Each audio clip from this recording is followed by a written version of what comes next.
Hello, welcome everybody. Thanks for attending today. We appreciate your time. Let's see here. We're going to wait for a few more people to filter in. I'm just kind of watching my counter here. We have a couple housekeeping things we'd like to go over. Questions and answers. During Bill's presentation, if you have a question on your screen, you can have a Q&A box. Put your question in there. If you happen to see a question that you want to ask, you have the opportunity to upvote it. By doing that, it'll raise it to the top and make sure it's kind of a priority that we attend to. Q&As will be at the end of Bill's presentation. So we're going to hold off on all the questions until Bill is finished with the presentation. If you are here and you need the IA renewal credits, there's a chat box. In this chat box, please put your name and email. That is what we will forward to Superior for your credits. Also, because you're here now and you need to be present at the end of the Q&A to be entered to win a chance to get the $50 Aircraft Spruce gift card. And of course, it's Aircraft Spruce and Superior that are sponsoring today's presentation with Bill. Let's see here. Bill's conversation today is going to be, do you want to improve your aircraft engine operations and extend engine life? It's a great question. A lot of people always ask. Bill's going to have a chance to answer, like I said, there's going to be the Q&A afterwards. So please take advantage of the Q&A. And if you see a question, upvote it if it's very similar to what you want to ask. Let's see here. I think with that, I'm just going to look at the counter here. We have a few more people still coming in. But I think what we'll do is probably hand over the floor to Bill. He'll do an introduction while some people still filter on in. So thank you for your time. And here's Bill. Thank you, Kent. I'm sharing my screen with you folks now. And today we're going to talk about engine operations and extending engine life. If you folks can see behind me, there's a Cessna 182. I'm coming to you tonight from my personal hangar, and this is my family's Cessna 182. We use the airplane a lot.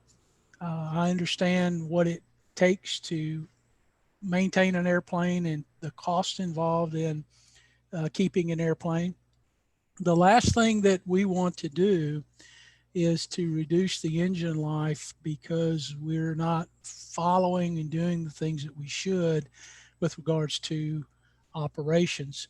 But tonight we're going to talk about that. Hopefully we're going to clear up some misnomers that you may have with regards to engine leaning and how to operate the aircraft.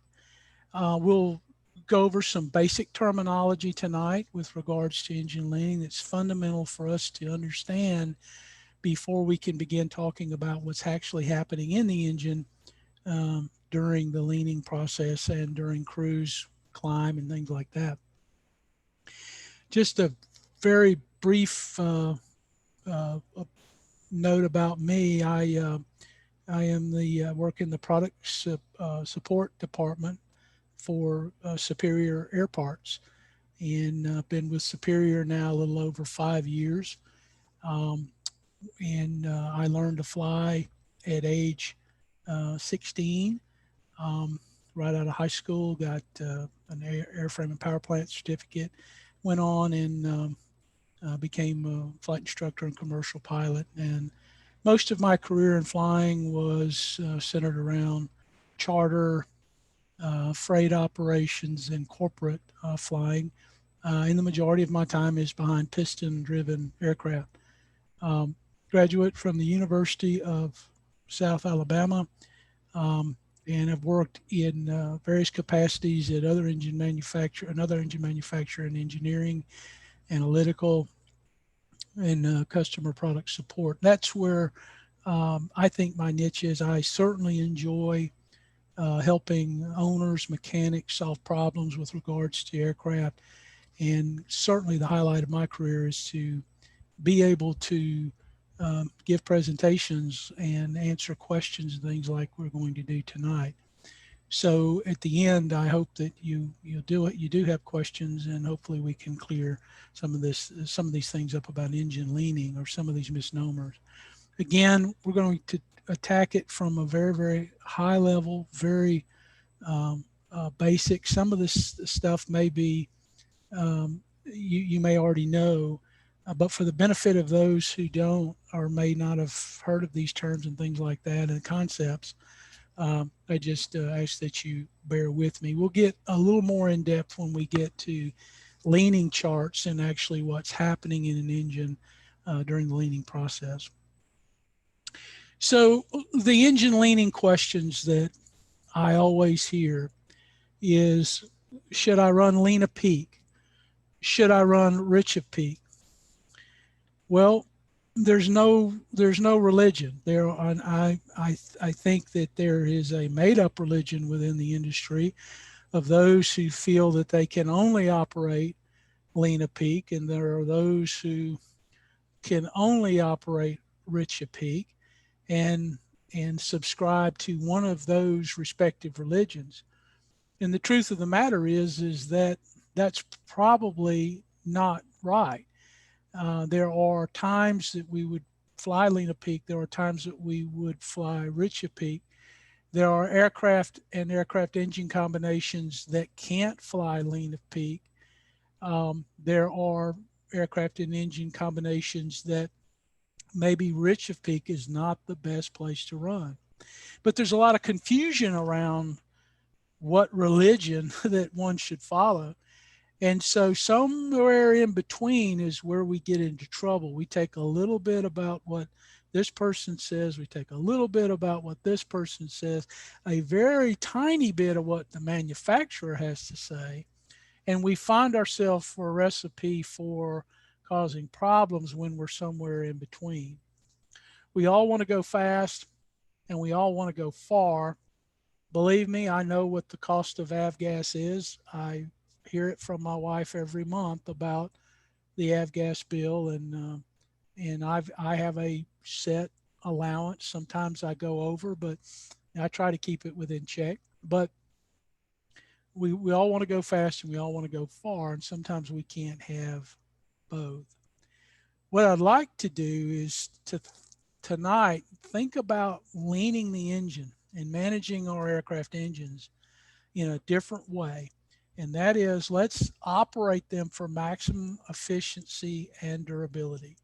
That's really what the name of the game is that we want to be as efficient as possible, and we also want to have the most durability. I mean, isn't that what everybody really wants out of their aircraft engine? They want to go from 0 since major overhaul to TBO and beyond without any unscheduled maintenance.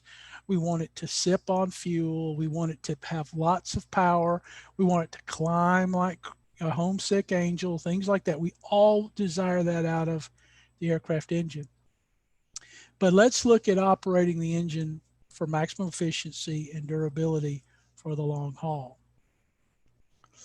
Now, if you have attended any of my seminars, and I do work for an engine manufacturer, a lot of my presentations, you hear me, I sound like a broken record about manufacturer recommendations. You'll hear me many times talk about manufacturer recommendations and the importance of following those recommendations.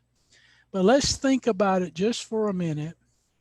When it comes to engine operation, let's talk about the things that an engine manufacturer has to do in order to certify an engine. There are a lot of engineering hurdles that one has to get over. And the federal regulations are written to the point where it's very, very difficult to get an engine certified. So that's why we don't see a lot of technology that we enjoy in our own automobiles, such as auto leaning and timing changes and injection duration changes in some of the electronic controls. that we see in the automotive industry, we don't see in the aircraft industry. And that's simply because of the cost to bring those things to market, to get over all of those engineering hurdles. But the respective engine manufacturer designed that engine. You can't just take an engine and let's say we're going to create an engine company and we're going to put make a case and some cylinders and a crank, and we're going to put it all together and we're going to test it for 25 hours on a test cell, and if it doesn't come apart, we'll put it in an airplane. That's not the way it happens. It's very, very, very involved through the design processing and the engineering development testing of every single part that goes into that engine. The certification requirements that an OEM has to go through is extraordinary.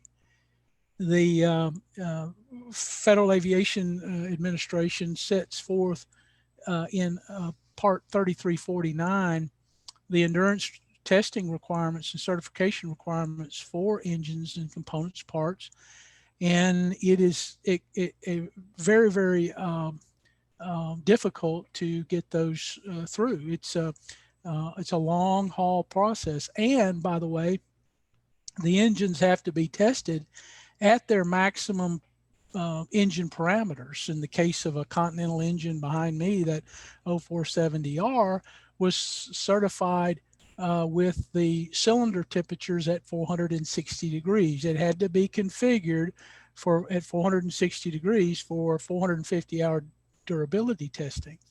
Calibration is another big engineering hurdle to get over that the OEMs have to do. Altitude, performance, and the big thing that we're going to talk about tonight when we talk about engine leaning is detonation margins. Detonation margins are required by 33.49. They're required by the engine manufacturer to keep you free of detonation during the engine leaning process. And again, if you follow manufacturer's recommendations, you won't and can't detonate the engine even on the hottest of days. But we'll get into that a little bit more as we go. In order to understand engine leaning, I think there are a few terms that we must understand. They're fairly basic terms. I included one, and that's the red zone, the red fin, because I want to talk about that. I know there's a lot of confusion as to what that means. But the big terms are air fuel ratio, maximum recommended cruise, and again, I caution you not to confuse this with max continuous power. There's two different terms, maximum recommended cruise, and I'll define each one of these respectively as we go here. Red zone and red fin, we've all read the articles about don't lean in this area because if you do, the sky will fall and the world as we know it will end. And you could detonate. Detonation is the next term. We need to understand what detonation is, how to recognize it, because you can't hear it like we do in our car. You know, when we're in our automobile and we're accelerating up a hill and you hear the pinging, that is detonation. That's not the valves clicking or rattling. That's not the piston rings clicking or rattling. What you're hearing is a resonance of shock waves that are propagating through the engine and resonating out. You're hearing it in the form of a ping. We can't hear that in an aircraft engine with all the noise and all the wind noise and the propeller noise and engine noise. You can't hear it. And then the noise attenuating headsets these days do a really good job, so you wouldn't hear it anyway. Engine parameters and durability. We understand engine parameters because cooler is not always better. I know we think hot is bad in an aircraft engine and cool is good, but we can actually do damage to our engines if we're being too kind to them, and that can affect durability. We'll talk about engine operation terminology from an air-fuel ratio point of view. An air-fuel ratio is simply the amount of air to the amount of fuel. And the thing to remember is that as we lean the engine, A leaner air-fuel ratio will result in a higher temperature as the mixture is combustion, or as the gas and air, or fuel and air, are burned. Most of our engines that we fly produce the maximum power just rich of stoichiometric. Now, what is stoichiometric? We have three different concepts here, or items to talk about. A lean mixture, which is 15 parts of air to 1 part fuel, 14.7 to 1, or 14.7 parts of air to 1 part fuel. That's thought to be or referred to as a stoichiometric mixture. And what that means is that during the combustion cycle or combustion process, all the molecules of air, all the molecules of fuel are consumed within the process. But that's not necessarily the most efficient place for us to run. And then a rich mixture would be something on the order of 13 parts air to 1 part fuel.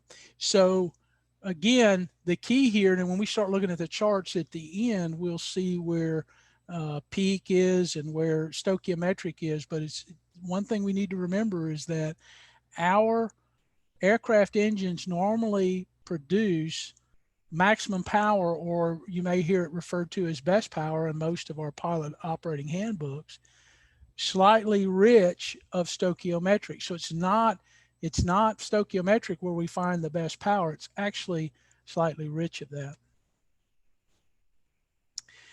Maximum recommended cruise. Remember I cautioned you to be very, very careful on this. This is not maximum continuous power. Maximum continuous power is the power setting that the engine can run at full rich 24/7, 365 days a week.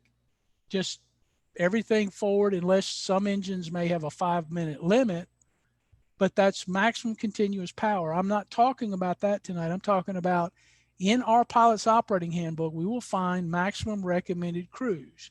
And this is the point up to, but not exceeding, that manifold pressure or RPM combination. Full leaning authority is safe, it's allowable, and the engine is tested for durability, and it's also free of detonation, even if our cylinder head temperatures were at 460 for a Continental or 500 for a Lycoming. We couldn't detonate the engine. So maximum recommended cruise. So remember, if we're at maximum recommended cruise or below, we can basically do anything we want with that red knob, and we can't hurt the engine. This is where people get into some trouble, is they're leaning and cruising and leaning the engine above what the manufacturer has tested the engine to be safe and durable and free of detonation. And that's where we can get into trouble. Where do I find the maximum recommended cruise? In your pilot's operating handbook. Now, a lot of pilots operating handbook don't say in the table of contents, maximum recommended cruise, page 57, and you go to page 57 and it says 25 inches of manifold pressure, 2,500 RPM. Some do, or some may say max cruise power is 65% or 75% or 85%, depending upon your respective engine and your respective airframe. But when we look in there, if it's not defined as such, we look at the power charts. And in those power charts, you will see at 2,000, 3,000, 4,000, 5,000, pick a number, different altitudes, you'll see manifold pressure and RPM combinations, expected fuel flow, percent power. When the chart ends at the top, that's maximum recommended cruise power. Usually in 182 is somewhere around 72, 74%, depending upon the altitude.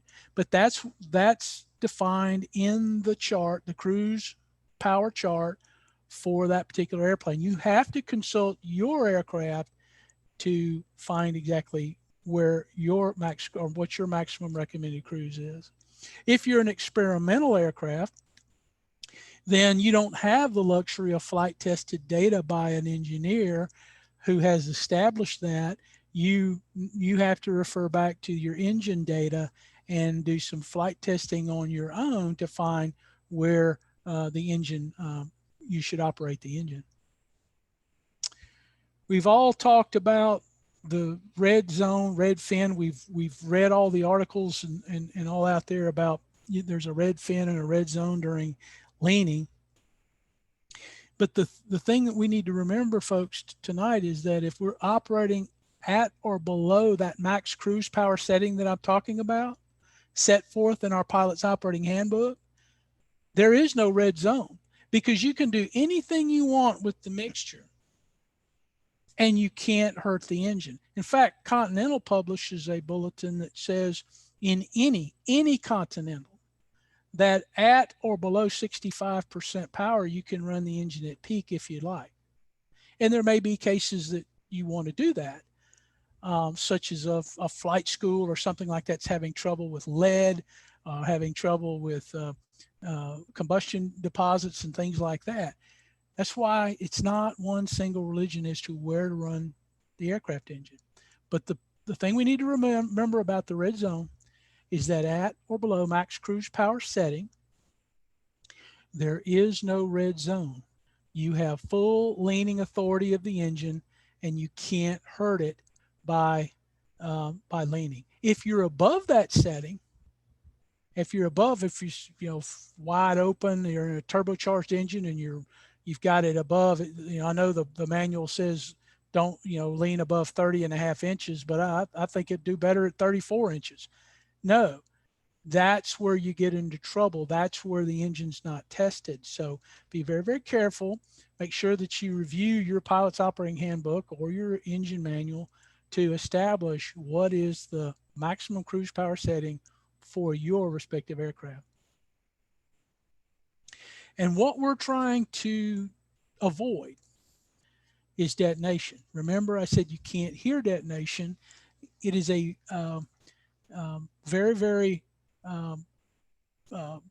detrimental phenomena that can occur in an aircraft engine. And if you look at the picture of that piston in the slide, you can see that the periphery of that piston is actually eroded away. That's thermal erosion because it got so hot. You'll also see that there's very, very little combustion deposit present on the piston top, another characteristic of pre-ignition or detonation. And this is a very key to understand. Detonation is an explosion that's happening in our engine, not a controlled burn.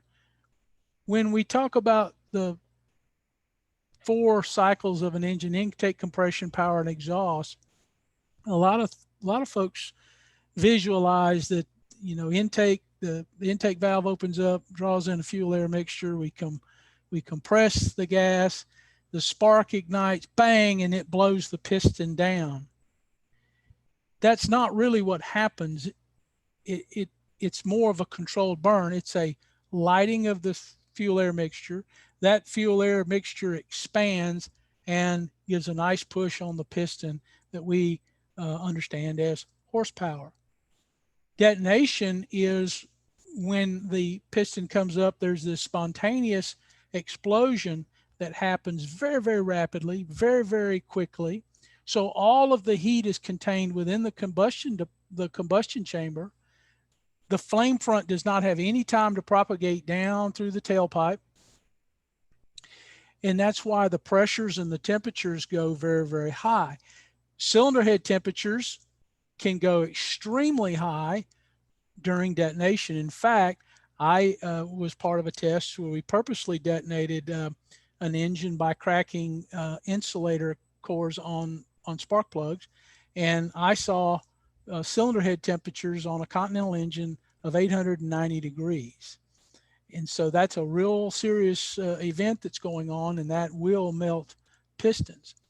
Cylinder head temperature goes up, exhaust gas temperature goes down. And you would think that's kind of counterintuitive, but think about it for a moment.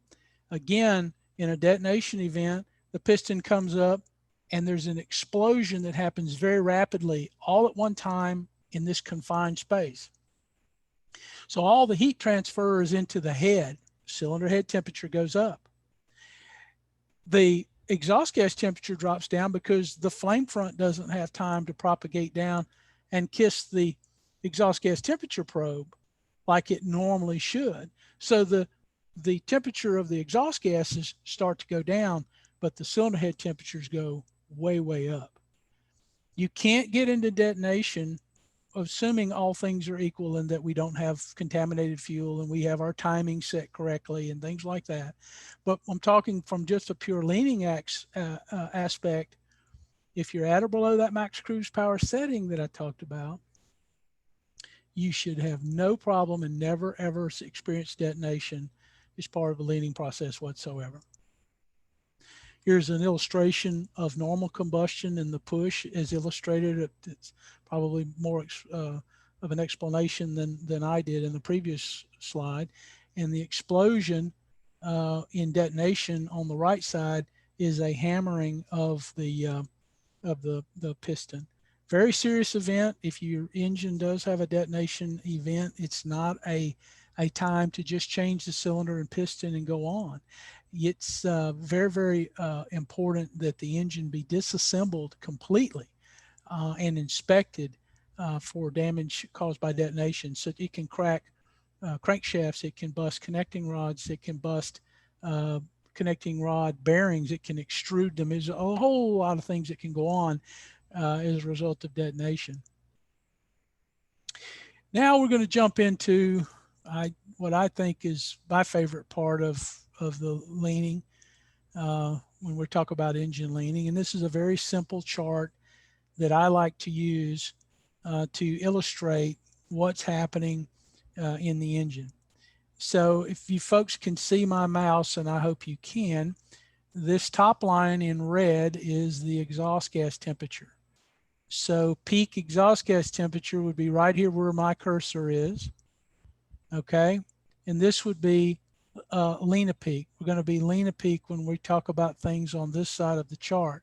So this is Richa peak, this is peak, and this is Lena peak. Think of the down at the bottom, you can see it's rich and lean. Rich on the right side, lean on the left side. Cylinder head temperature is in blue. Again, we can have a peak cylinder head temperature, and peak cylinder head temperature is here where my cursor is, and this would be on the lean side of peak cylinder temperature. Horsepower curve, you notice that it comes up and then drops off. About right here is max power, that if we lean the engine, we'll see best power. And if we take the cursor and go straight up, remember I said that best power is somewhat rich of stoichiometric. Stoichiometric's right in here, and best power is found somewhere just rich of that. And then probably one of the most important things is you'll hear engineers refer to this line as the brake specific fuel consumption curve.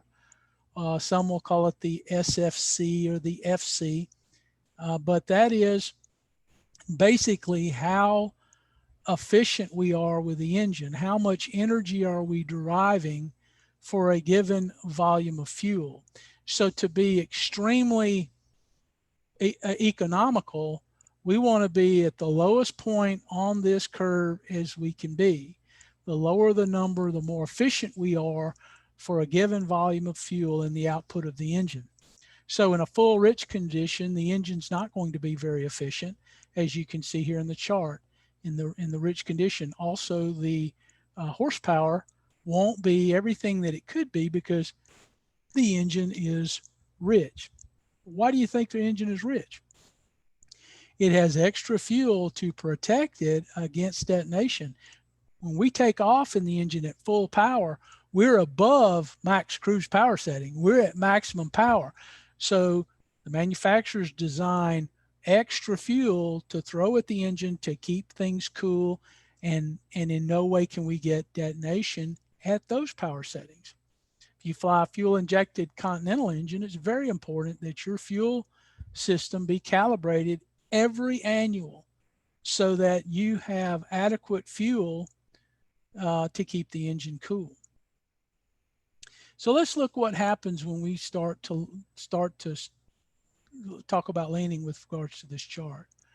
The first thing I like to talk about is the full power takeoff in a full rich condition. The exhaust gas temperatures are cool because the engine's fat. What I mean by fat, it's drinking a lot of fuel. The CHTs are cool because it has low exhaust gas temperatures and we're feeding the engine a lot of fuel. The horsepower is not everything that it could be because we're feeding it more fuel. It's slightly rich. There's a reduction in the horsepower, or a limit in the amount of horsepower that the engine can put out at that particular mixture setting. And then look at the brake specific fuel consumption. It's not very efficient because it's full rich, a lot of fuel going through it, keeping it cool. So the brake specific fuel consumption is very, very high. We're not very efficient, and that's not where we want to run our aircraft all the time. As we begin to lean, remember from one of the terms, air-fuel ratio, that a leaner air-fuel ratio results in a higher temperature. So as we we set our max cruise power setting, we've taken off, we'll set our max cruise power setting, whatever that may be in your respective engine manual. In a Cessna 182, it's somewhere in the 2,300, 22 inches of manifold pressure type of scenario. In turbocharged engines, it can be higher. It can be sometimes 75, 85%. You have to consult your pilot's operating handbook to get there. But remember, as we lean, the temperature is going to go up. So as we lean the engine, we start to slide up the scale. As we lean, the first thing we're looking at, if equipped with an engine monitor, we see exhaust gas temperatures start to rise. For those who have the luxury of having a exhaust gas temperature gauge on each cylinder, you can watch each cylinder rise as we begin to lean. All of a sudden, you'll have corresponding cylinder head temperatures going up as well. And as we start to lean through best power, which is that perfect setting to gain the most power. It's not stoichiometric. It's rich of stoichiometric, but this is where the engine is developing the most power, the most twist on the crankshaft, and you should see the highest indicated airspeed on the aircraft. Look at the brake specific fuel consumption. It's starting to become efficient because we're going fast, but we're not in a best economy mode yet. It may be for some engines that this is the place to run. For example, Cessna 185s are utilitarian type airplanes. They have generally, there's just not people that are cruising in a Cessna 185 just out joyriding on a Sunday. They're hauling fish. They're hauling fishing rods. They're hauling hunting gear. They may have a deer strapped to it somewhere in the back. It's loaded, and the most efficient place to run the engine in those aspects is in the best power mode as depicted on the chart here. Brake specific fuel consumption is not the best that it can be, but if we were to lean further and lose some power, then the airplane may lose a lot of airspeed, and that doesn't make any sense. I'm just throwing out scenarios that you can use when we talk about leaning as to whether we pick one or the other, whether we pick lean peak or rich peak. So as we lean, we continue to lean. We'll go through peak EGT. See, we're on the rich side of peak. This is peak, so we continue to lean until we're on the lean side of peak. It's easy to find peak exhaust gas temperature. When you're leaning your engine, and let's say you're lucky enough to have a multiple point exhaust gas temperature gauge, when we're leaning and we're going to set power for this aspect, which is best power, We would lean until the first cylinder peaks. When the first cylinder peaks, we note that temperature and we enrichen the mixture to this point until it's somewhere in 75 to 125 degrees rich of peak exhaust gas temperature is where most aircraft, most engines, aircraft combinations, that's where you find best power. Now, some may be 50, some may be 135, but generally they are somewhere in the 75 to 125 degrees rich of peak. So again, we lean until the first cylinder that peaks, and after the first cylinder peaks, we note that cylinder and we enrichen that cylinder, cool it off, 75 degrees rich of peak, pick a number, and that's where we lean to. When we find peak, and we're going to fly lean a peak, and we're fortunate enough to have an exhaust gas temperature gauge, then we lean until we see the last cylinder peak, and we continue to lean to cool that cylinder 50 degrees lean a peak or 60 degrees lean a peak or whatever the respective engine manufacturer recommends for best economy in a lean of peak mode. Now, as we go lean of peak, there's a couple of things we need to point out. As we approach or as we go through the peak exhaust gas temperature, things start to happen pretty rapidly in the engine. As far as cooling, you can see that the cylinder head temperatures start to come down, the exhaust gas temperatures coming down, and look what happens pretty dramatically to the horsepower curve. The horsepower has dropped off. And then in this particular case, the brake specific fuel consumption is right. It's as far as we can be on the brake specific fuel consumption curve for efficiency. We're at the bottom, and that's a good place to run. It's not always the place to run with your respective aircraft. Some aircraft won't run lean to peak. This airplane behind me will not run lean to peak. There's just no way that it will happen. Yes, I've heard about mechanics and folks tell you can pull a little carb heat and you can do this and that. It's not worth it to me. This airplane, we use it to go places, so I'm running in a best power mode in this application to get there. So this is the basic terminology for leaning. Again, you find peak, the last cylinder that peaks, we lean to whatever the respective manufacturer may say. Let's pick a number, 50 degrees lean of peak. You take that last cylinder that peaked, we continue to lean and cool it down 50 degrees. Don't worry about the others.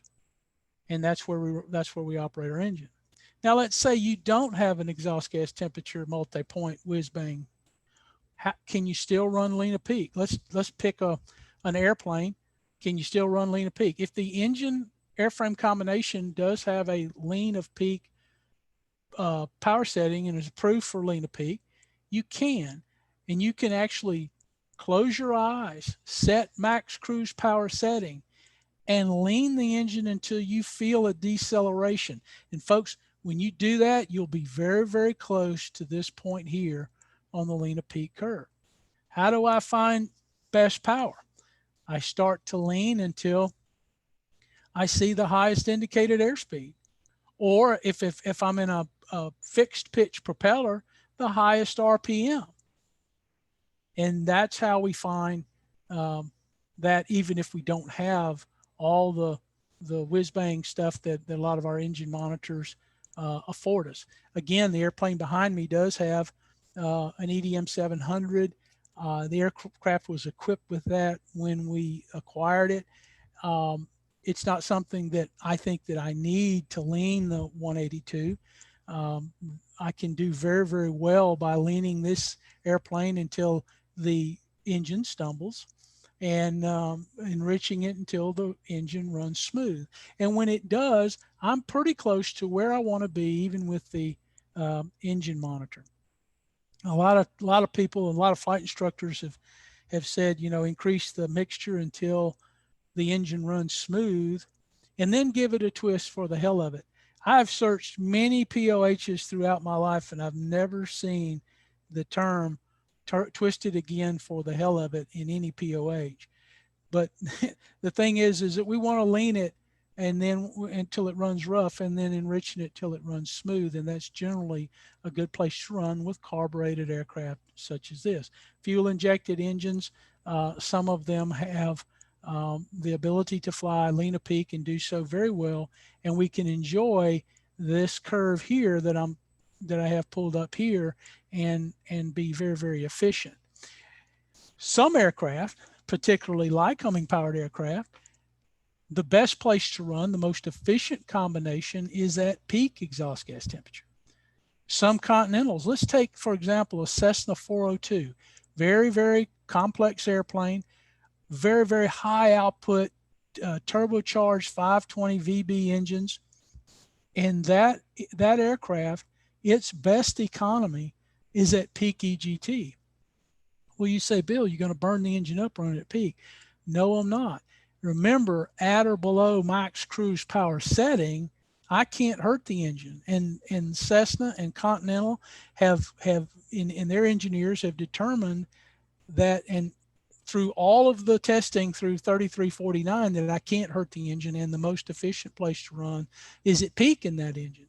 Again, I'm trying to drive home that we need to consult our pilot's operating handbooks for our respective aircraft as to whether or not we should run it rich at peak, lean at peak, or at peak. And there may be times when we want to run either or. It's not, again, not one religion. There are times when you may want to run best power. There are times, as I said previously, I've worked with flight schools who've had chronic problems with lead fouling and carbon deposits and burned valves. Burned valves. Burning valves because they're too rich. Burning valves because they're accumulating combustion deposits. Those combustion deposits are holding the valves open and allowing the valve to be torched at every combustion cycle. And when you go into a flight school and you tell a flight school that's had problems with burned exhaust valves, and you tell them that we need to lean more, they look at you like you have three heads, because how can that be? We're too hot as it is. No, sir, we're not hot enough, and we've got to get that stuff burned off. So in those cases, the place to run is at peak exhaust gas temperature. Mission work like aerial photography and things like that, those aircraft that are flying at 55% power, 50% power, that are taking pictures and things like that, those folks need to be leaning to peak exhaust gas temperature just to affect more heat in the engine, get the oil temperature up, which is what we're going to talk about next, is being kind to the engine and not being unkind to it in just a minute. Here's where we get into trouble with the, going back to the first slide when we were talking about somewhere in between. I know you've all have read many articles that there's a demon that lives out there in the cylinder head temperature world, and it lives somewhere at 380 degrees and above, and that if the engine experiences something more than 380 degrees, that we're going to hurt the engine or reduce the engine life. I feel calls daily about that. Hey, I read this article and so says I never should exceed this amount, so I'm going to be really, really kind. And I've been running way cooler than that. And I want to get into that for just a minute, because a lot of this happens when folks are running lean of peak. One way that we can cool the engine off is to lean it further. If you look at the left side of the chart here, you'll see how things rapidly cool off. So if Lycoming or Continental make a recommendation that 50 degrees lean of peak is the place to run, but my cylinder head temperatures are 390 degrees and I want to make them cooler, a lot of these people are leaning the engine further just to cool the CHT down. And this is what's happening in a lot of engines that I see today, and a lot of operators. I fly with a lot of pilots, and I see this all the time. Notice I'm taking a total disregard for what the manufacturer says, and I begin to lean further. My exhaust gas temperatures go down, my cylinder head temperatures go down, because I read that article that 380 is bad, so I'm going to lean it further and cool it off. Look what happens to cylinder head temperatures. It cools dramatically. Horsepower falls off. The more we twist that red knob in the lean mode past peak, the more we're going to reduce horsepower. And look what happens to our brake specific fuel consumption curve. It starts to go almost straight up the line because we're now grossly becoming inefficient. Along the way, we have lost the efficiency, and we have also caused problems with cylinder head temperature, which is vital to engine cooling. Efficiency goes out the window. Oil temperature starts to tail off because cylinder head temperature is so cool. Oh, but I read this article that, 380, so I've been targeting about 340 because I want to be good to my engine. Well, at 340 degrees, cylinder head temperature, you may not be getting 180 degrees oil temperature. Guess what that can do? Lead to corrosive attack in the engine. All the oil companies, all the engine manufacturers that I'm aware of really would like to see 180 degree oil temperature, systemic oil temperature sustained for cruise flight. If your aircraft engine is not running at 180, then you could be running it too cool. You could be running it too low a power setting. You could be leaning it too aggressively, too far past peak, or you may not be leaning it enough. But oil temperature is very, very important, and we need to get that at 180 to cook the unwanted acids and water and things like that out of the oil. We see more over the last probably 10 years with the rising cost of aviation fuel, maybe even almost 20 years now, more corrosive attack to the cam and lifter interface, spalled lifters than we ever had before. I feel a lot of that is due to too low of an oil temperature, which leads to corrosive attack, low horsepower. It can even lead to engine roughness. I've seen pilots that are so compelled to keep cylinder heads cool that they're actually running in an area where the engine is running rough, and that can be detrimental to piston rings and the piston and ring cavitation and things like that all along the way.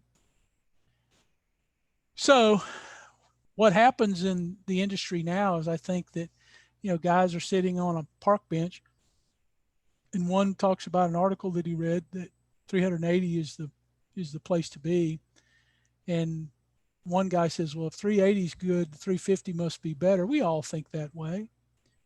And if 350 is good, then 300 must be the target for my engine. That's not the case, and be very, very careful in thinking like that, because you can do irreparable damage to your engine by being too kind to it. So we want to be very, very careful about our oil temperature and things like that. This is a illustration of good combustion pressure and low combustion pressure.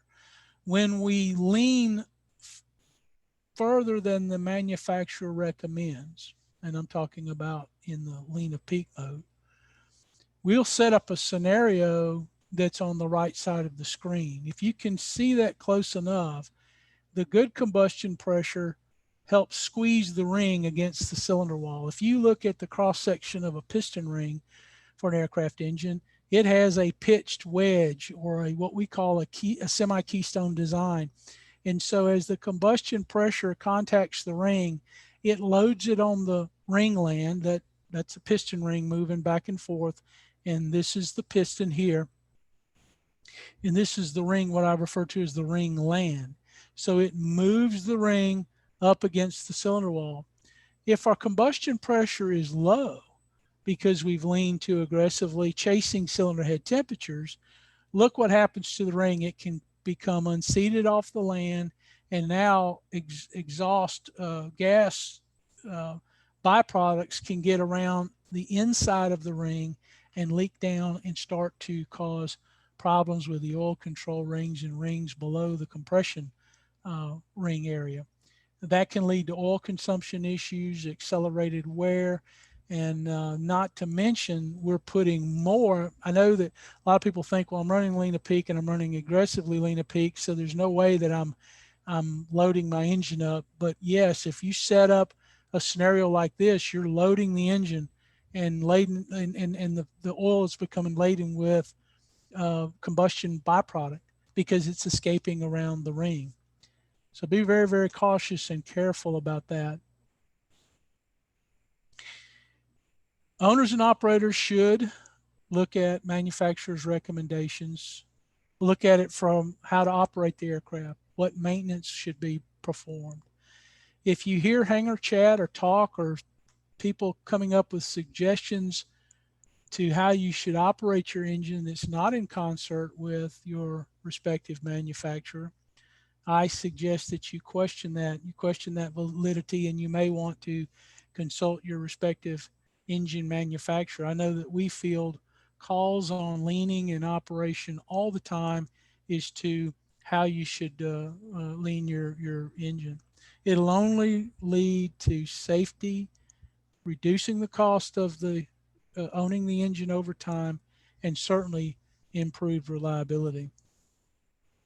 Now I'm going to say a few words about Superior Air Parts, and I've gone through this pretty quick this evening, but I wanted to save a little extra time for questions, so I'm going to finish just a little quick, and I hope you guys, our folks, have plenty of questions. I anticipate that you will, because I know this is and can be a very confusing situation. Superior Air Parts, we are the manufacturer of the Millennium cylinder. A lot of people get that confused. I've heard people say, I want Millennium cylinders, I don't want Superior cylinders. Well, we do make the Millennium cylinder, and we have a 37-month parts and labor warranty on our cylinders. And that's the leading warranty within the industry. We have several thousand FAA, PMA approved parts available, and we have many distributors all over the world for which you can purchase our parts. Our website is a very um, good place to find information. Also, while you're there, I invite you to go to superiораirparts.com, and you can click there. You'll see Engine Management 101. And I was fortunate enough to Superior Air Parts um, published a little book that they challenged me to put together, which is a collection of a lot of these thoughts about engine leaning and engine care and things like that. And Superior put that in a nice little book, and we made it free to customers. You can click there and download your free copy, digital copy of Engine Management 101. I hope you find it helpful. A lot of the questions, if we don't get to your questions tonight, a lot of the questions on leaning are certainly answered within that format where we have, we'll have more time to look at it. Also, while you're at our website, you can look at technical support, hover over technical support to see if Superior manufactures parts for your engine. So you hover over that technical support here and then choose Superior eligibilities. And you have multiple ways to search by Lycoming engine types, by Continental engine types, or you can search by part number to see if we have eligible parts for your engine. When the part comes up that we do, you can see the eligible models below, and the current eligibilities are listed. There's also other kits with that part number, and then the PMA document approval is also part of that as well. Each part has a breakdown of what's in it. For like for example, a Continental C90 cylinder assembly, you can see all the parts that are included with that. And I invite you to go to our website and play around with it a little bit. And certainly we want you to download that free copy of Engine Management 101. And I thank all of you for taking time out tonight to listen to me go on about engine leaning. I know on behalf of Superior and all of the employees at Superior, we thank you for your time this evening. We thank you for your business if you are a customer of Superior. And at this time, Kent, I'll take questions. Me unmute. Can you hear me, Bill? Yes, sir. Excellent. Okay, let's see here. We got a bunch of good questions here. Michael Zapta.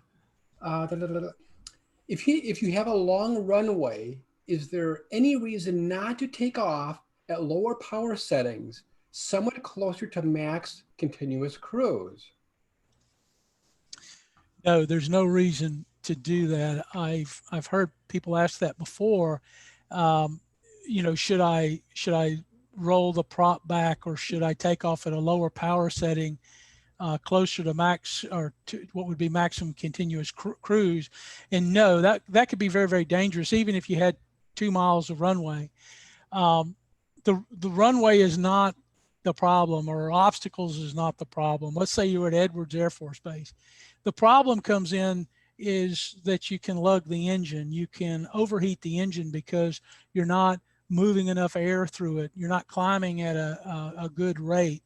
And so most engines, and consult your pilot's operating handbook, but most engines are designed to take off at full power. There are a few that have a 5-minute limit. We need to be cognizant of a 5-minute limit, but I would never take off at a lower than takeoff power as set forth in my pilot's operating handbook. You're not going to do the engine a favor. Okay. Let's see here. Jamie has a question. How long do you keep the max power off after takeoff? And I normally power back and prop at about 1,000 feet. He's got an 0470. Okay, I have an 0470, and there's nothing wrong with that practice. I climb the Cessna 182, and it sounds like maybe this person has a 182 or something similar. But to give you an idea what I do, I climb at full power, full RPM for takeoff, and then at about 500 feet, I will move the prop, roll the prop to 25, keep the throttle wide open, and I climbed altitude. I don't have to do that. The airplane can climb at full throttle, full RPM, full rich, and not have any problems whatsoever.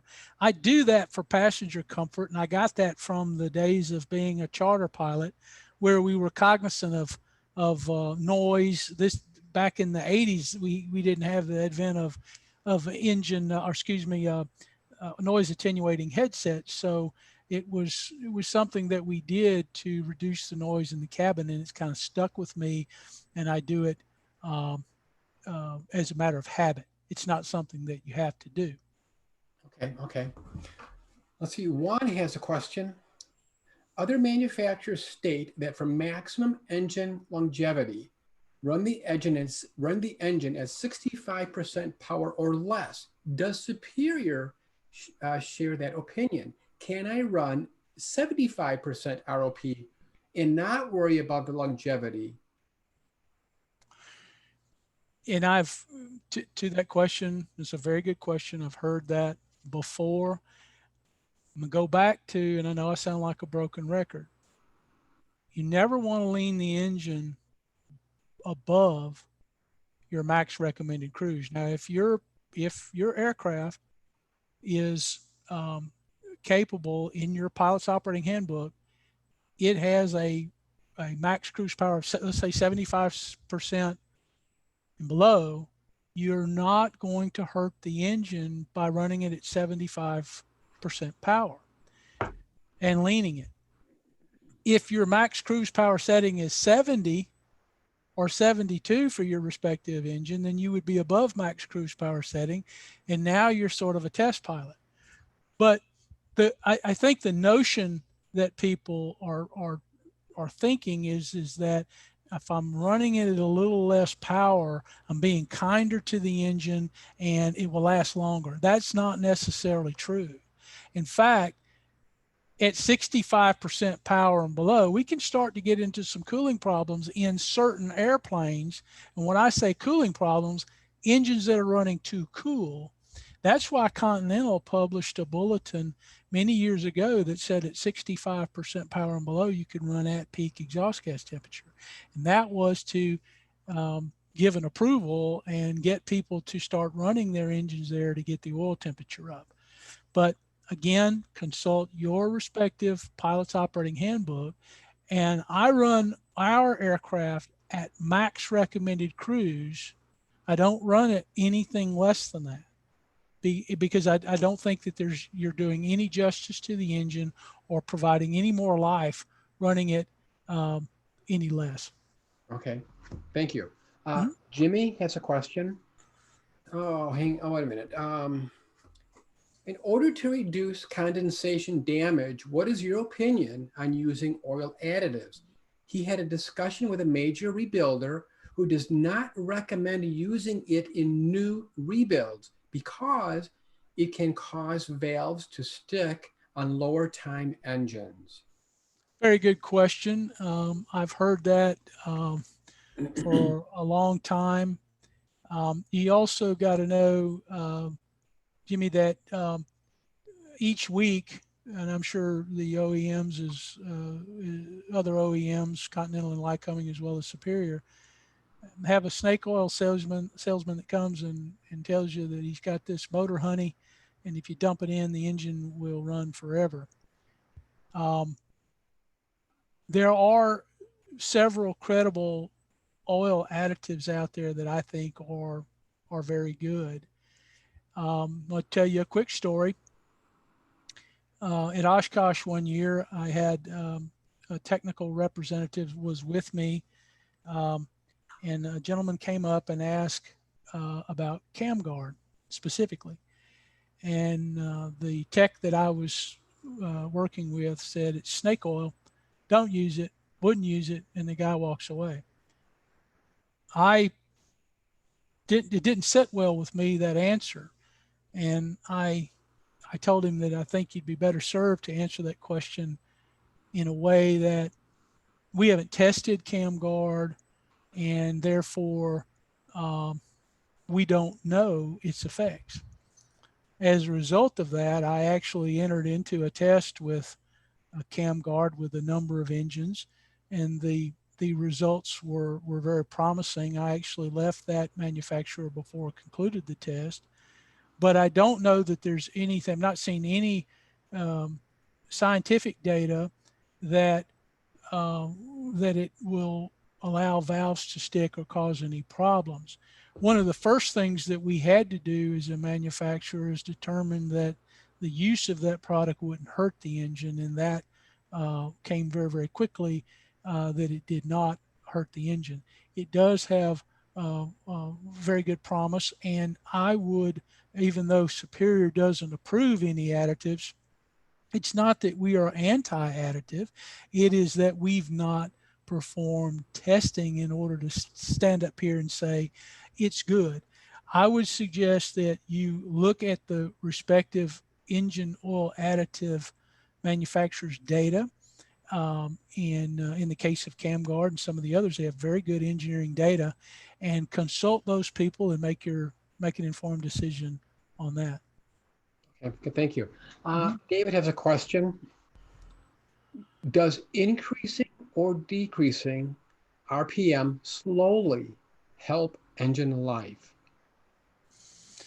It's a very good question. With regards to increasing and decreasing engine RPM, boy, that is a pet peeve of mine. Anybody here at my little airport that I live at will tell you, as a flight instructor, if I see um, a student or anyone making abrupt movements of the prop control, I kind of cringe. Typically from high airspeed, where we're pushing the prop forward and we have the propensity to over rev the engine, That's like fingernails on a chalkboard to me. Um, but the detrimental effects of moving things too rapidly can be effect on the propeller and on the torsional dampers or the counterweights within the engine if we are accelerating, decelerating too quickly. Most pilots are not slamming the RPM forward. They're off the governor, what I call off the governor, in the below the green arc, turning base or turning final. You can move, do anything you want with the prop because the power's back enough where you're not going to over rev the engine. But I would avoid rapid movements just so that we don't detune counterweights and we don't cause issues with propeller components. Okay, great. Now, this is kind of going to go back to the question with the oil cam guard product. Changing oil is a lot easier than changing oil and the filter. Michael says that he changes the oil at half the normal recommended intervals to extend the engine life. His partner in the airplane feels that if you change the oil, you need to change the filter as well. So they do not change it as often, the filter. If you change the oil more frequently than what is recommended, is it okay to change the filter every other time? Well, it's probably going to go against the grain of your respective engine manufacturer as far as at an oil change changing the filter. I know a lot of pilots that are and owners that are doing that. An oil change is great for an engine. It really is. Consequently, the best indicator of internal engine health is an oil filter.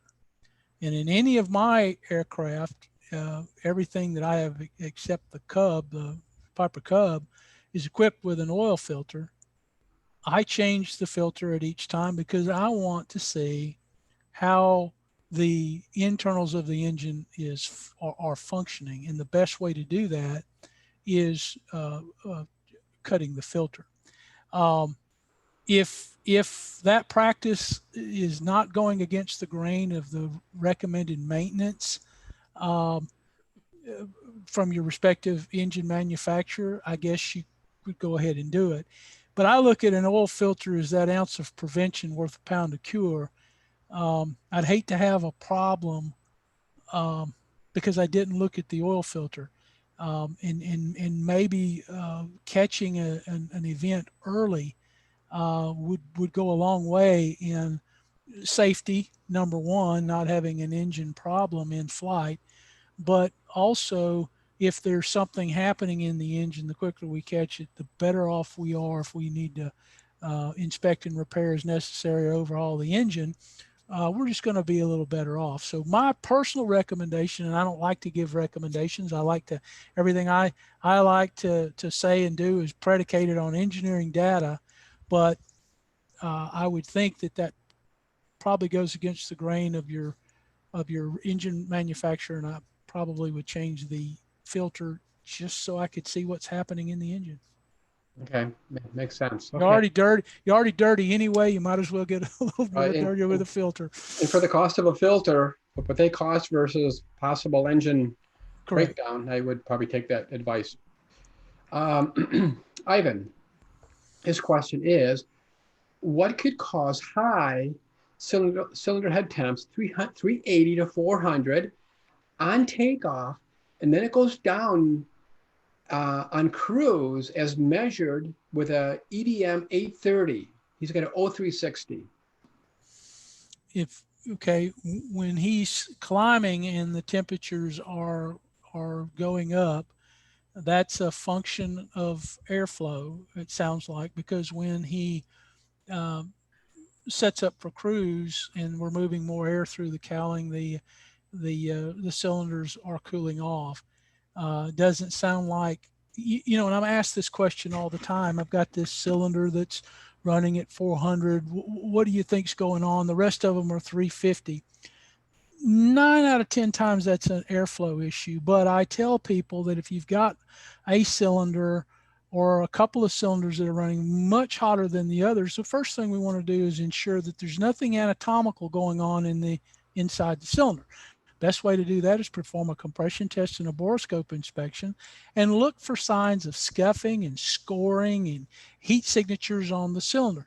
If we don't have anything like that and the structure of the cylinder is sound and we have no signatures like that, then it's generally airflow related, or it could be fuel delivery related, that cylinder is just not getting the fuel. In the case of a fuel injected engine, it could be a clogged nozzle. It could be a host of different things. It could be the fuel system calibration. In the case of his carbureted engine, it's probably airflow.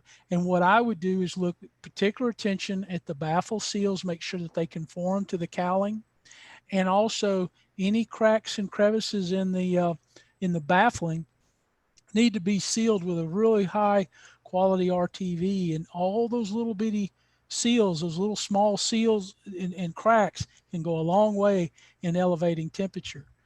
And inner cylinder baffling, make sure the inner cylinder baffling is in position, that it's installed correctly, and there's no bird nests living in it too. I have actually gone on service calls where, oh, how's the baffling? Well, I got a high cylinder temp. Well, how's the baffling? Oh, it's perfect. And you go out there and you're digging bird nests out of the inner cylinder baffling. So make sure all that's clean. Okay. And that's probably airflow. Okay. Daryl Caldwell, he's been to our gathering a number of times. Daryl wants to know when Superior will develop and sell the Lycoming IO360 angle valve cylinder assemblies. People ask me that all the time, and I tell them Thursday. Okay, I don't Thursday. know. Okay. I don't know what Thursday. We are always bringing new product to market, and certainly there's a desire for us to bring the angle valve cylinder. I don't have a date and time that I can give you, and I'm just being funny about Thursday. A lot of people ask me, when are you going to fly your Ronca Champ project? And I always tell them Thursday because, we don't know what Thursday, but we recognize that there is a need, and again, we're always bringing new product to market. Okay, yeah, I'm sure Daryl will be watching. Ian, when leaning and I reach peak on cylinder on my EDM and then start to enrich, the temperature goes up before it drops. Which is the temperature I target? He's got a turbo 210. Yeah, that's not uncommon in a turbocharged engine for it to do that. When he found peak, when that temperature began to go down, that should be the benchmark. When he enriches, it is not uncommon to see it spike up a little over. I wouldn't pay that any attention. Again, the first number that he saw where it started to go down, that should be his reference point for peak. Okay. Let's see here. Steve's, you talked about oil temps. What part does oil weight play in that issue? So oil weight versus Oh, to the oil temp. yeah, and I think the point here is that they're trying to, or the question is, do I use a 40 weight oil to affect a higher temperature, or do I use a 50 weight oil to affect a higher temperature, or do I use a 65 or whatever? Right. Again, that's a very good question. It's never been something that I have researched with any of the oil companies, and I work very closely, and Superior does with the oil companies.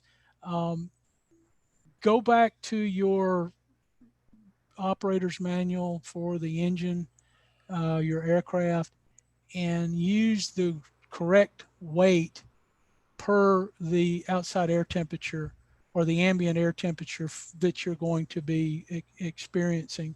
40 weight oils should only be used in those extreme temperature situations as opposed to 50 weight oils or whatever. So I wouldn't try to change weights in oil to try to get the temperature up so I could run my cylinders cooler. I would stick with the recommendations of the oil weight based on the temperature, and then try to get 180 sustained, whatever that may be. Okay. Juan has another question. He runs his engine at peak EGT all the time. Might components downstream of the engine, like the exhaust, have a decreased life? No, the short answer is absolutely not. Again, if he's at or below that max cruise power setting, there should be no problem to exhaust components or anything of that nature. Okay. He could run at a higher power setting is probably, I mean, like even full rich and full power, those exhaust component temperatures are probably higher than he is at his max cruise power setting and at peak exhaust gas temperature. Another question is, you had mentioned one of the factors of detonation is an engine timing. Can you explain this? Yes, engine timing or improper engine magneto to engine timing can lead to detonation, and it usually happens with mistiming in the advance curve.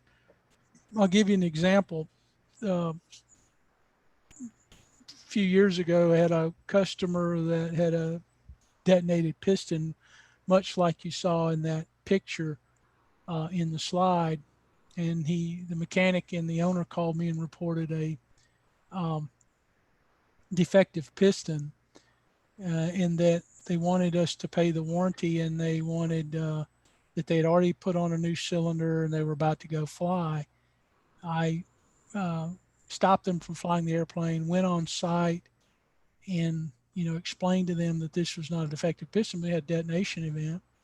Um, Kind of peeled back the onion, if you will, and found that the mechanic had pulled the vacuum pump off, put a new vacuum pump, and got the gear turned on the magneto drive, and the right magneto was firing at 58 degrees before top center instead of 22 degrees before top center.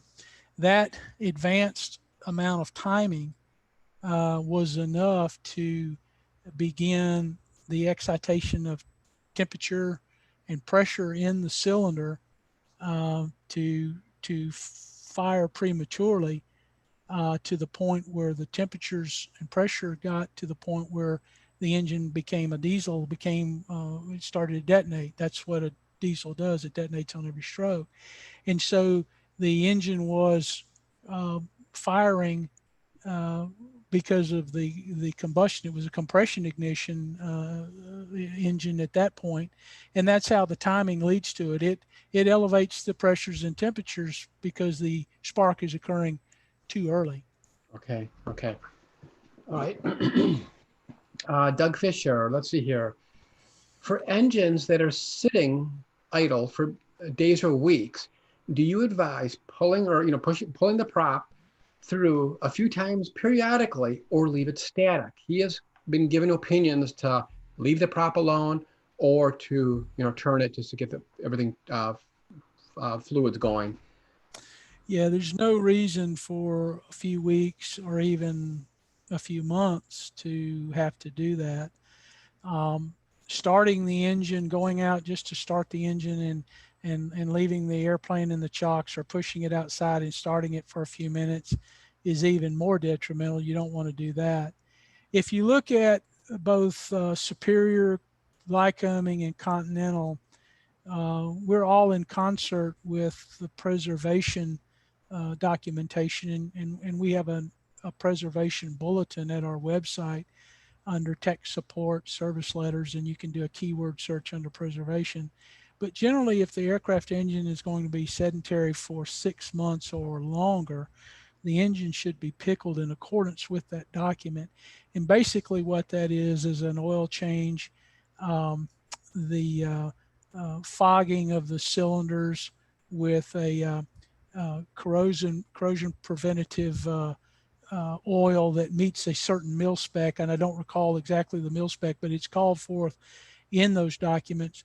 and desiccant plugs being put in the top, and then you're good for basically indefinite storage. There, it goes on talk about some of the fuel components and things like that that need to be done too. But if you're going to fly it inside of 6 months, I see no reason to do any of those activities like pulling it through or anything like that. Okay. A gentleman has, David has a question. Is there an issue with using MOGAS in an 0470? Well, an 0470 has a very low, it depends on the 0470 model. If it's a 470U, that has an 8.6 to 1 compression ratio, and I would avoid using MOGAS in an engine like that unless you're doing it under the confines of a supplementary type certificate and then do so under that guidance. But 470 SSRs, other models are usually 7 to 1 on the compression and are pretty forgiving from a detonation point in using MOGAS. The problem that I have and the problem Superior has, and Lycoming and Continental, any of us have with using MOGAS is the content of ethanol. And I know that you'll tell me, oh, but I go to this place and all they sell is ethanol and it's 100% gas and they advertise 100% gas. What you need to understand is that when avgas is transported, it's transported in only avgas containers. Nothing else can be put in those containers ever. When we're hauling ethanol-free gas, that tanker may have just hauled ethanol. There's no strict control of ethanol content. So if you're going to operate your engine on MOGAS, I would recommend that you and that you're operating it in accordance with a supplementary type certificate. I would recommend a tester for ethanol and to make sure that it is ethanol free. The other problems with MOGAS is that, you know, in Superior engines, we do and have qualified those engines on MOGAS, but it's a very specific specification grade of MOGAS. Just 100% gas from down at the marina or down at the place that advertise it have very varying degrees of anti-knock constituents that as compared to avgas. Avgas, if we buy it here in where I'm at in Mobile, Alabama, and I go to Seattle, Washington and buy avgas, it's going to be in the center of the goalpost, both places, for their anti-knock constituents, vapor pressure, and things like that. I I don't use MoGas. I don't use it because it stinks and it can do damage to carburetor components and seals and things like that. And you know, one of our aircraft is a Stearman with a radial engine. It's 5.4 to 1 compression. It'll run on Alabama moonshine, but we use 100 low lead in it because I know that it's ethanol free, and I know that it's the anti-knock constituents are where they should be, and avgas has a pleasant smell to me. Good. I love it. Let's hear. Jamie's got another question here. Jamie does regular oil analysis, and he's got the Millennium cylinders. On his last analysis, he had about 110 hours SMOH, and it started to show chromium in tin. AvLab says it's normal for break-in of the cylinder. Is it true? And should he be concerned or reach out to Superior? Well, certainly if he has concern, I would invite him to call us and call me directly, and I will speak with him about that. And actually, if he wants to call me tomorrow, I would invite him to do that. Our numbers are available on the website for technical product support. It is not uncommon to see chromium levels in the break-in to be somewhat higher than the universal averages. That's not uncommon. Another thing that can affect chromium, and I learned this a couple of years ago, had a guy who had a airplane, an RV, and the chromium levels were extremely high, but the borescope inspections and compression tests weren't indicative of any type of problem. And I started researching that, and I found that um, painting in a hangar or adjacent hangar to an aircraft can elevate the chromium levels, because the paint has chromium in it, and it can actually get into the engine through the exhaust or the intake and into the engine and get into the oil. And when we researched that, again, I don't know where I get this term peel back the onion, but yes, the aircraft adjacent to him was just painted, and there was a lot of overspray and things like that. Um, After a period of time, it went away and everything was normal. But that's something else that can elevate chromium. But please give me a call tomorrow, and we'll just. I'd like for you to email me the oil analysis. Let me look at it, just to ensure that there's nothing going on. But I doubt there is. Okay, great.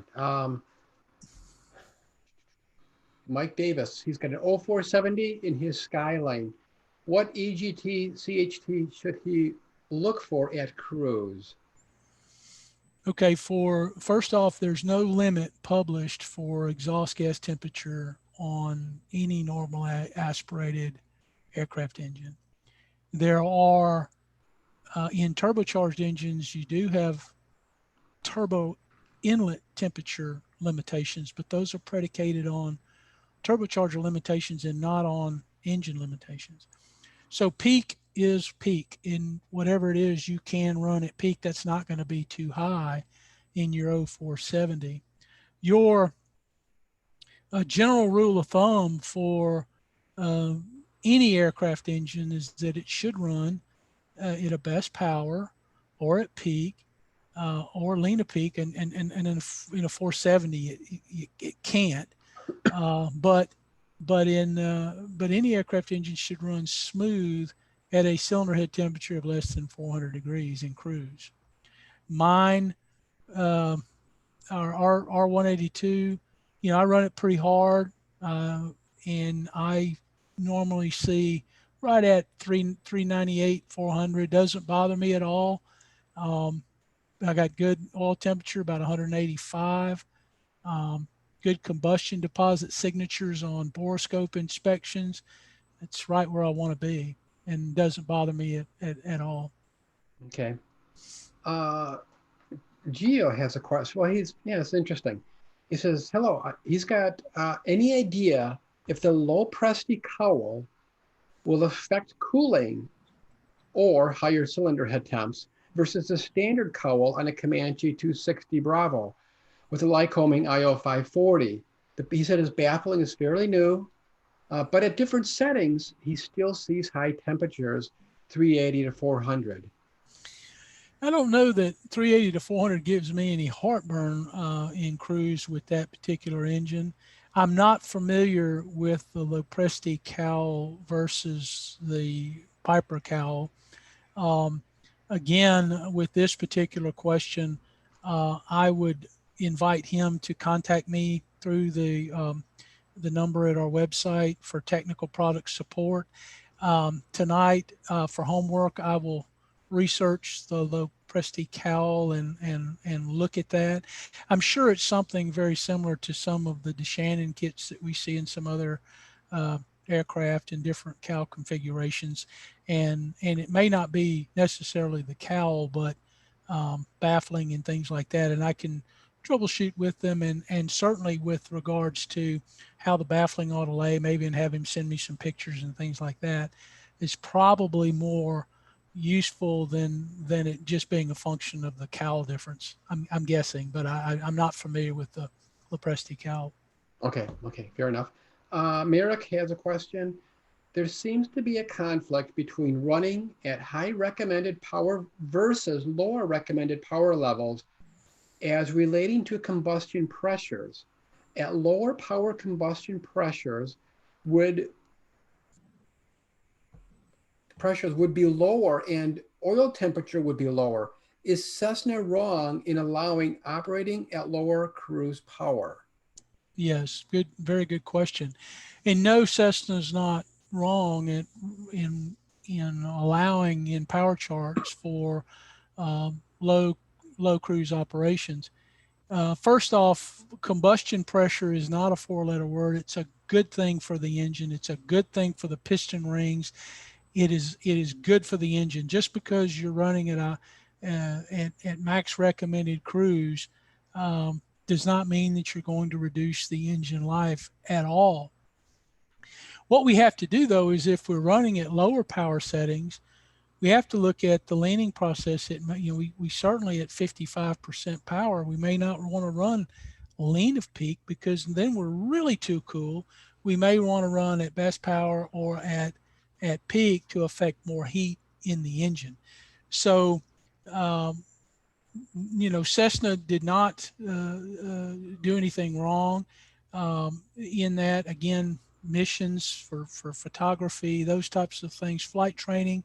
If you get an IFR hold and you're low on fuel, or you're trying to stretch the fuel to set a cruise power at 55% for 30 minutes or 45 minutes or something like that, is not going to hurt the engine to do those in temporary states. It's just not something that you would do all the time, run the engine there all the time without periodically getting it up to a higher temperature where we would cook some of that stuff out of the engine.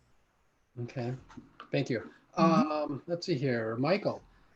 Michael, he typically looks at BHP percent on his JPI rather than the MP RPM combination. Is that a mistake? Should it only be referring to the POH number combinations?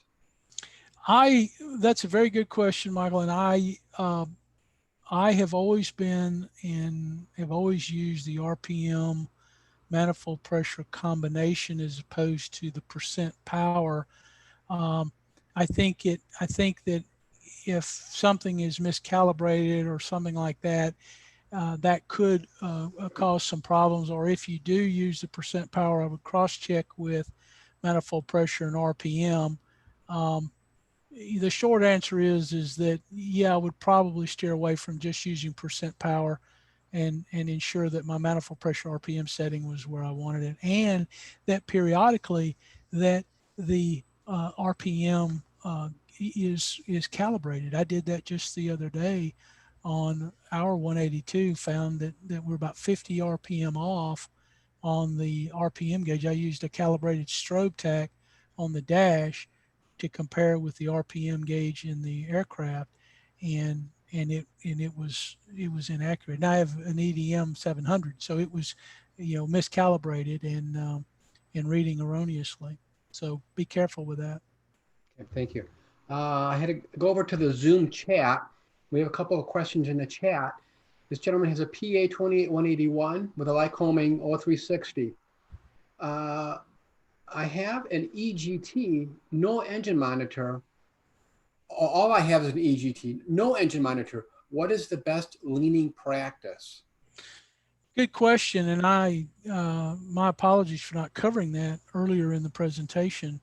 I did talk about the whiz bang multi-point, but if you have just a single exhaust gas temperature gauge, you can lean that to peak as well, and find peak, and then uh, either enrich or lean from that data point. Instead of using the first cylinder peak or the last cylinder peak, you're just using the single gauge, and there's nothing wrong with that at all. So Okay. it's not the end of the world that he doesn't have the whiz bang stuff. Now the engine monitor people, if you're listening, I'm not anti-engine monitor, but you don't have to necessarily have that in order to lean the engine effectively. Engine monitors have great usefulness in diagnostics and troubleshooting and things like that, but you don't need to convince yourself that you have to have that in order to run lean a peak or best power. Okay, great. We have a couple comments on just great tips. People are liking all the stuff you're presenting over in this other area. One gentleman said he may have had to leave, but just letting everybody know that this is recorded and we will have them on the YouTube channels. Let's see here. Great seminar. Great seminar. I fly a PA 32 300. It's an IO 540. No GAMI. what is the normal CHT cylinder, and EGT temperature difference, and when does the difference backslash spread become a concern? Okay, good question. EGT spreads, I think, something greater than 75 to 100 degrees, you may want to look at nozzles, airflow, something like that. There's an imbalance there. With EGT be nozzles with cylinder head temperatures, again about the same parameter, 75 to 100. Looking at airflow for the cylinders, if there's a varying amount greater than that. But I think a lot of times we do get very, very caught up in that we really want them to peak all at the same time and be right within each other. And the truth of the matter is it's probably not worth chasing as much. And again, the GAMI people, George Braley's a good friend of mine, but I don't want him to think that, that they make a great product. GAMI makes a great product. It'll bring the spreads closer, align the peaks, certainly. But at the end of the day, do you have to have that in order to run? No. And so if there's something outside of that, probably 75 to 100 degrees, I'd probably consult my mechanic and let him do a little troubleshooting. Okay. A gentleman named Todd has a question. Let's see here. Lycoming's manual on an 0540 says that max power cruise, it says, quote unquote, never lean beyond 150 degrees rich side of peak, end quote, unless POH shows otherwise. If POH doesn't specify, can you comment on that? 150 seems like a lot.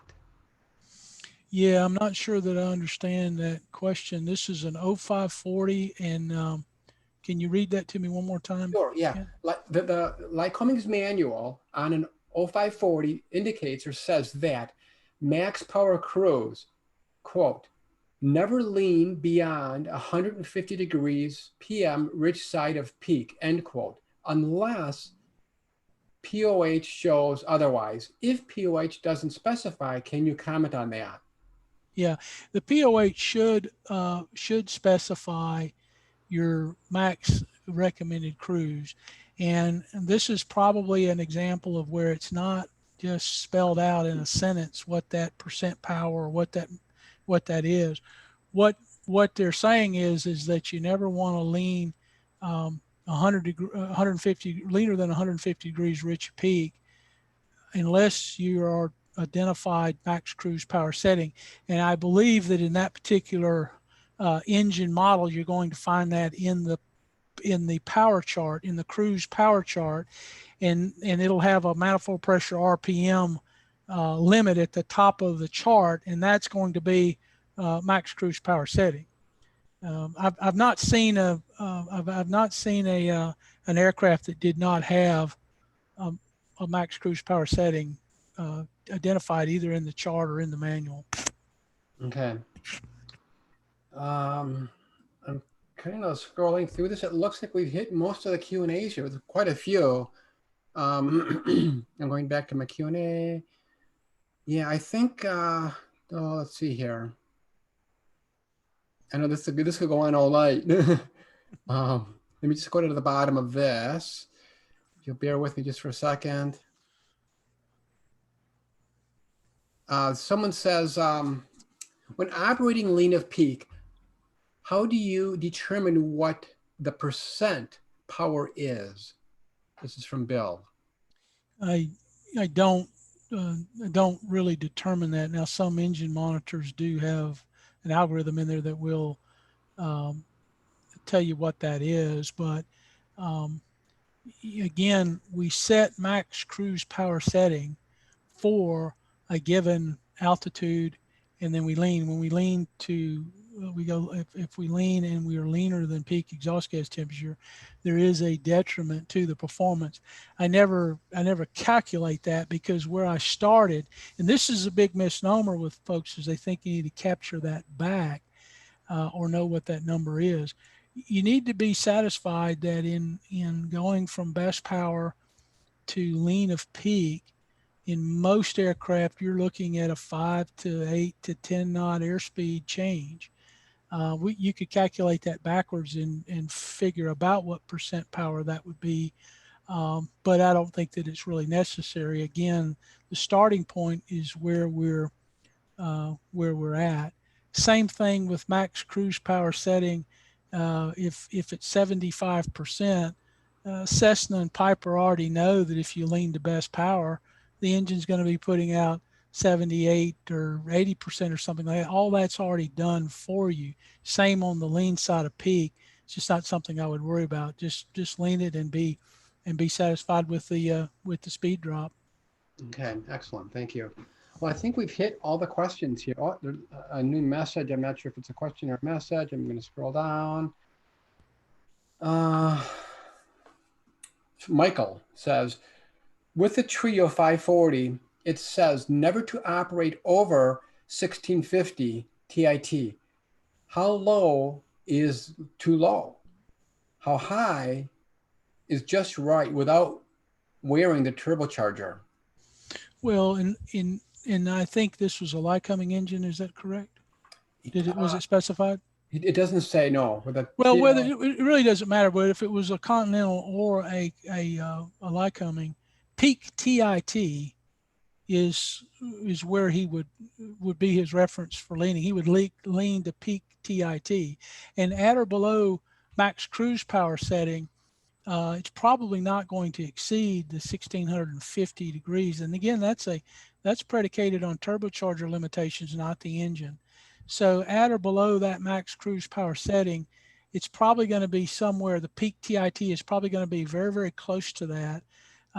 It's not going to hurt the turbo to see that for a few moments while we're finding peak.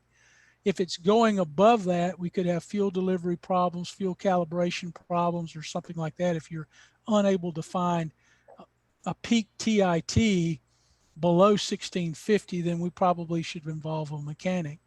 But there's really no how low is too low, and the top of that would be peak TIT, and we can run 75 degrees rich of peak TIT, or we can run 50 degrees lean of peak TIT, depending upon the engine. Again, I don't know what engine we're talking about, but it's Lycoming. It is Lycoming. Okay, well, Lycoming's probably going to want him to run very, very close to peak TIT, and at or below that setting, he shouldn't see 1650. If he is, there's probably something going on with the fuel servo, and or other things, and maybe involve a mechanic to troubleshoot.